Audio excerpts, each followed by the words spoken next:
자, 말씀드린 대로 5월은 가정의 달, 또 우리 교회는 예수님과 함께하는 가정의 달. 네, 첫 주일은 교회에서 과거의 꽃주일, 또 이렇게 어린이 주일입니다. 어린이 주일은 교회 절기 가운데 하나가 아니에요. 한마디로 교회 절기가 아니라는 거예요. 그냥 그렇지만 중요하지 않은 게 아니라 교회는 오랜 시간을 바로 어린이 주일을 정해서 지켜왔어요.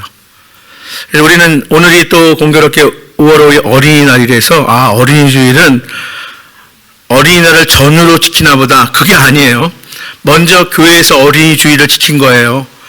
그래서 교회에서 어린이주일을 먼저 정해서 지켜서 그게 사회로 나가서 그게 이제 어린이날이 된 거예요.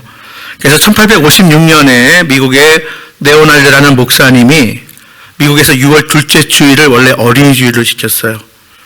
자, 근데 그 이후에 변경해서 이제 5월에 이제 지키게 되었는데, 우리 교회도 미국 교회 영향을 많이 받아서 처음에는 어린이 주일이 역시 6월 둘째 주일이었어요. 자, 그런데 그렇게 지켜오다가 1956년부터 5월 첫 주일을 어린이 주일로 변경하여서 오늘에 이르기까지 이어져 오고 있는 것입니다. 말씀드린 것처럼 과거에 저 어렸을 때만 해도 어린이 주일을 꽃주일 이렇게 부르기도 했습니다. 자, 그런데 이 어린이 주일을 지키는 이 교회의 이 아름다운 훌륭한 이 전통이 어디서부터 시작되었느냐? 굳이 따져보자면 오늘 우리가 읽은 마태복음의 예수님의 모습을 통해 살펴볼 수 있어요. 예수님께서 어린이를 어떻게 대하셨는지. 근데 우리가 지금 생각해보면 너무나 당연한 거 아니야 하는데, 예수님 당시에 예수님이 어린이를 대하신 그 모습은 말 그대로 파격입니다. 정말 있을 수 없는 일이에요. 자, 예수님이 그렇게 어린 아이들을 대하셨어요.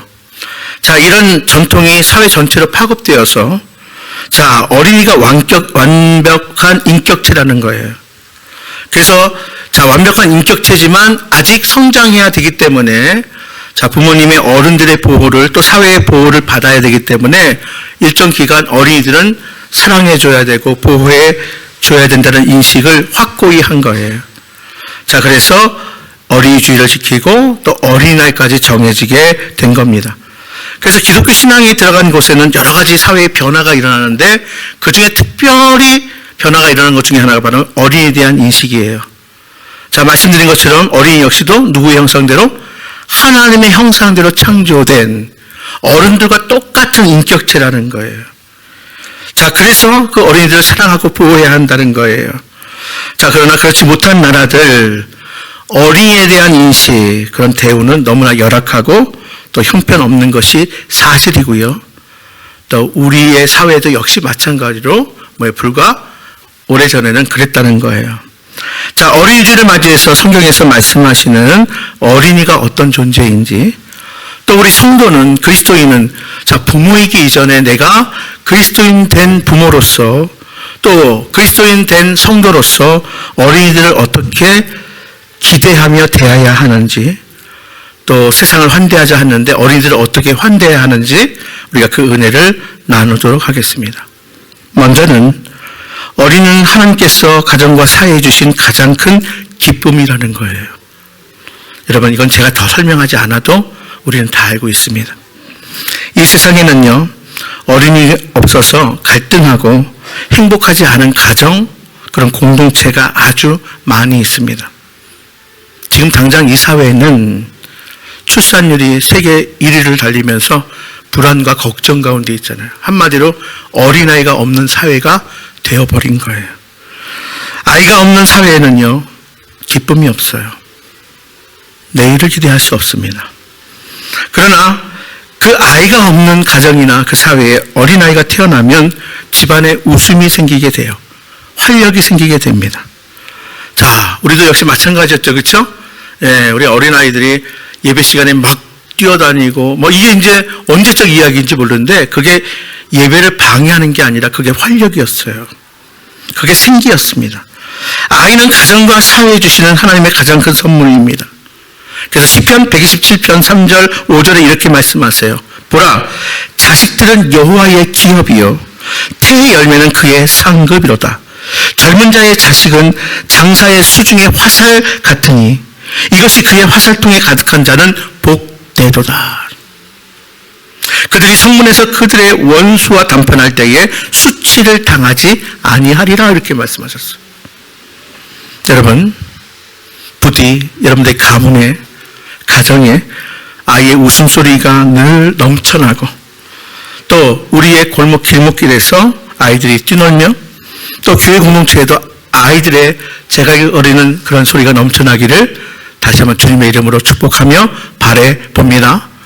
두 번째로요, 어린이는 부모와 어른들의 사랑을 받으며 자랄 권리가 있어요. 자, 하나님께서는 부모 및 어른들에게 그 아이들을 사랑할, 양육할 책임을 주셨어요. 여러분, 우리 가정의 자녀는 부모의 소유가 아니라 부모가 위탁받은, 그렇죠? 역시 마찬가지예요. 내가 나의 자녀를, 나의 자녀손들을 사랑으로 대할 그런 책임을 우리에게 주신 거예요. 그래서 예수님은 오늘 복음서 본문에 마태복음 19장 13절에 어린 아이들을 용납하고 내게 오는 것을 금하지 말라, 천국이 이런 사람의 것이다 이렇게 말씀하셨어요. 자, 어린 아이들이 내게 오는 것을 용납하래요. 자, 용납하라. 여기 용납하라. 자, 헬라어 원문인데요. 헬라어 원어에는 에페테라는 단어를 썼어요. 에페테. 이 에페테는 두 가지 뜻이 있어요. 하나가 보내다라는 뜻이에요. 또 하나가 허락하다 이런 뜻이에요. 그러니까 에페테는 보내다, 허락하다. 그러니까 적극적으로 보면 어린아이들을 주님께 보내라는 거예요. 바로 이런 뜻이에요. 여러분, 어린아이들을 용납하라. 자, 적극적으로 주님께 보내라. 어린아이를 주님께 보내는 것, 이것은 주님께로 인도하라는 거예요. 데리고 나와야 돼요. 자, 소극적인 면에는 어린아이들이 주님께 나아가려고 할 때, 자, 허락하자라는 뜻도 있다고 했죠? 주님께 나가려고 할 때 허락하라 이거예요. 과거에 믿지 않는 집에서도요, 교회 나갈 때 허락하는 가정들이 있어요. 본인은 믿지 않아죠. 근데 어떻게 보면 이게 용납하는 거예요. 적극적으로는 주님께 보내야 돼요. 소극적인 면으로는 어린아이들이 주님께 나간다 그럴 때 허락해야 한다는 거예요. 여러분, 주님은요, 어린아이를 역시 어른과 마찬가지로 말씀드린 것처럼 동일한 인격체로 보셨어요. 어른과 똑같이 되었다는 거예요. 그래서 주님께 보내래요. 주님께로 인도해야 한대요. 그리고요, 어린아이도 어른들을 환대하는 것과 마찬가지로 어린아이를 역시 기쁘게 맞으라는 거예요. 우리 주님께서 그렇게 하시기 때문에 그렇습니다. 여러분, 예수 믿는 사람이죠? 그럼 주님이 어떻게 하셨는가? 우리 주님이 어린아이를 어떻게 대하셨는가? 그렇기 때문에 우리가 어린아이를 주님께 보내고 인도하고 그리고 어린아이를 맞이해야 한다는 거예요. 여러분, 이러한 우리에게도 주님의 마음이 있기를 간절히 바랍니다. 어린이를 주님의 마음으로 대하고요, 주님의 마음으로 사랑하고요, 주님이 원하시는, 기뻐하시는 바로 뜻대로 주께로 인도하는 것, 이것이 주님께서 명령하신 것을 순종하는 그리스도인들의 책무라 할 수 있습니다. 세 번째로, 어린이는 어른들의 거울입니다. 누구의 거울이라고요? 어른들의 거울이에요. 네, 어린이를 대하면서 어른들은 어린이들을 보면서 잃어버린 순수성을 되찾아야 하는 거예요. 특별히 성도들은 어린 아이들을 보면서 하나님의 나라에 대한 믿음을 되찾아야 해요. 자, 우리 주님은 분명히 말씀하셨어요. 자, 오늘 본문에도 그렇지만 마태복음 18장 3절 4절 말씀에 너희가 돌이켜 어린 아이들과 같이 되지 아니하면 결단코 천국에 들어가지 못하리라 하시면서 누구든지 이 어린아이와 같이 자기를 낮추는 사람이 천국에서 큰 자다 이렇게 말씀하셨습니다. 여러분, 어린아이와 같이 자신을 낮추시기를 바랍니다. 어린아이와 같이 하나님의 약속을 믿으셔야 합니다. 하나님 나라를 받아들이셔야 합니다. 하나님께서는 잃어버린 믿음, 이런 영적인 순수함을 보고 깨달으라고 어린아이를 우리에게 보내주신 것입니다. 자, 네 번째. 여러분, 어린이는 미래를 담고 있는 보물창고예요. 어린이는 뭐라고요? 미래를 담고 있는 보물창고다.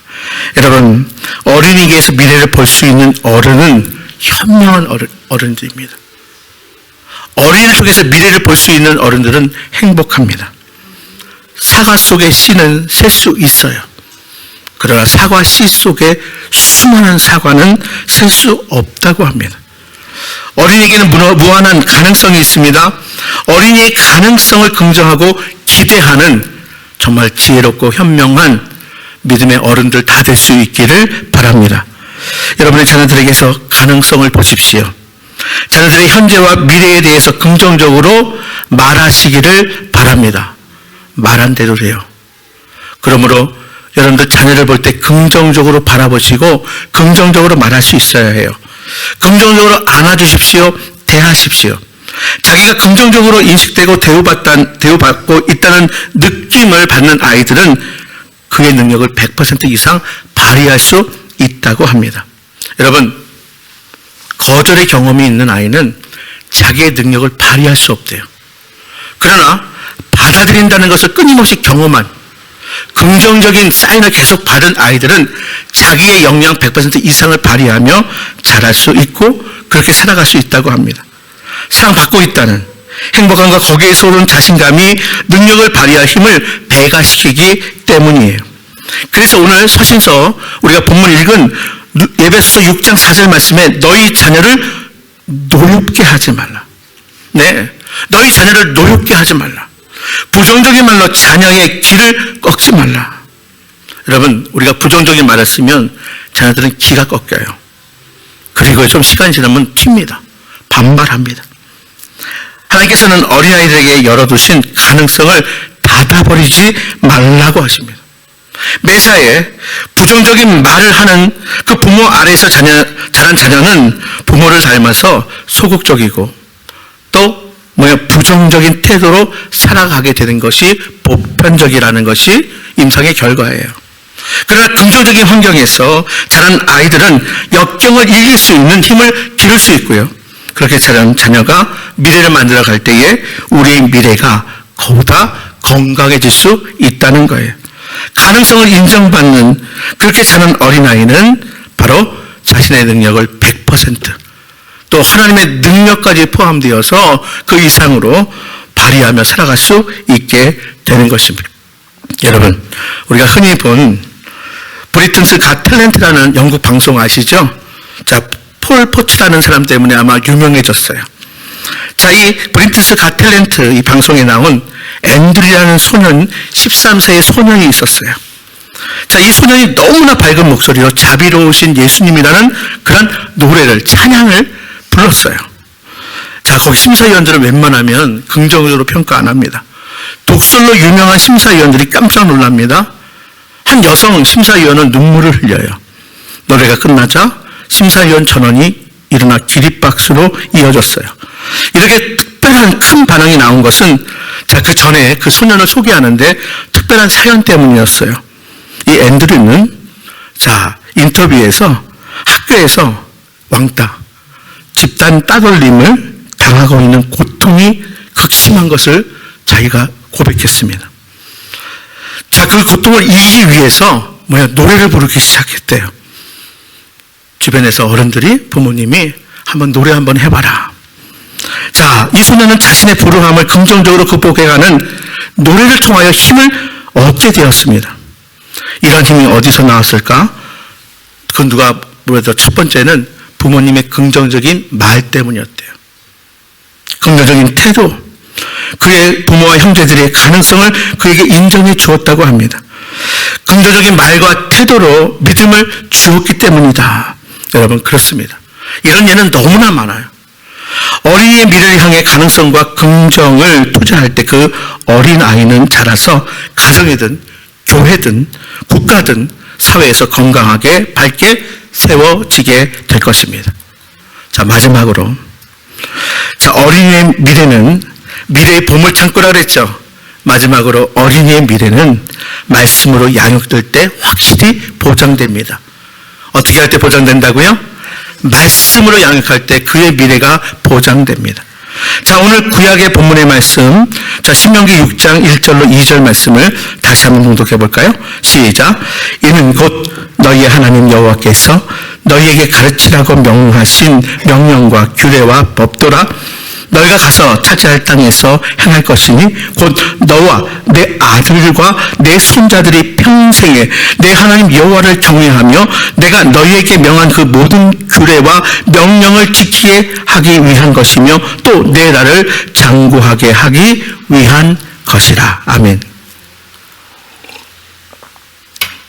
다 읽진 않았지만 신명기 6장은요, 우리 자녀들을 어떻게 양육해야 될지 잘 우리에게 말씀해주고 계십니다. 하나님의 명령과 규례와 법도를 가르쳐서 오직 하나님만을 경외하게 하고요, 마음을 다하고 뜻을 다하고 힘을 다하여 하나님을 사랑하도록 신앙의 유산을 투자하라는 거예요. 성경은 분명합니다.